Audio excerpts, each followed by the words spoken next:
Rachel Axon, USA Today Sports. Pyeongchang, South Korea. All that mattered was advancing to the Olympic halfpipe final. But with the top riders in the world all in one place, the one-upmanship couldn't be avoided. In a thrilling qualifier at Phoenix Snow Park on Tuesday, it was Shaun White who came out on top and a field of talented snowboarders who set the stage for a showdown in the final on Wednesday. White finished as the top qualifier, scoring a 98.50 on his second run, and moved a step closer to getting back on an Olympic podium. After a disappointing fourth-place finish in Sochi, the two-time Olympic gold medalist is looking for gold again in his fourth Olympics. More, Chloe Kim goes from typical teenager to snowboarding superstar. More, USA's Ariel Gold pushes through for bronze despite injured shoulder. More, 2018 Winter Olympics medal count, how Team USA is faring. I knew I had it in me. And I watched these young guys put in these amazing runs and it fired me up and I just wanted to show, this is what I've been doing my entire life and I'm here to put it down. White said. I feel night and day physically and mentally from Sochi, and I think that was a little bit of that shining through today. Almost all the top riders got through to the 12-man final, with Sochi bronze medalist Haku Hirooka of Japan missing the cut in 13th.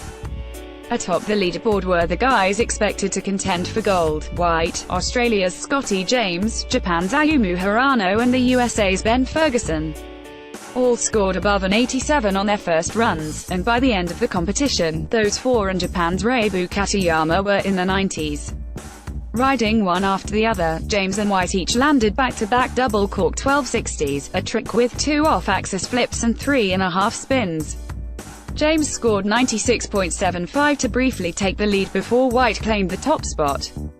It bettered White's first run score of 93.25, which was the fourth highest of the day. People forget you still gotta qualify to get to finals. I was stoked to put that run down. White said. I took the pressure and the edge off, and then I started seeing everybody putting these great runs and I figured I would kind of just step it up. They motivated me to send it on that last one. While the riders tried to best each other, it was clear they have plenty left to show in the final. Hirano, the Sochi silver medalist, landed back-to-back double cork 1440s to win the X Games last month. White has landed each of those tricks and said he's been working on doing them consecutively in a run. We have a very similar level and I know what he does and he knows what I do, Hirano said. James, meanwhile, will attempt his switch backside double cork 1260, one of the most technical tricks in the halfpipe. American Chase Josie, one of 4 U.S. riders in the final with White, Ferguson and Jake Pates, said he could attempt 6 double corks in his run. That would be a first for any rider, and Josie landed 5 double corks in a run last year. It was a pretty strong level of riding today. Dudes were throwing down and doing some good stuff for sure. Ferguson. I think, Wednesday, the level will be elevated a little bit for sure. You'll see gnarlier tricks coming out, probably even people going higher, with a stage to unleash the biggest tricks. That means more one-upmanship for riders who gave a good feel for what the Olympic final will look like.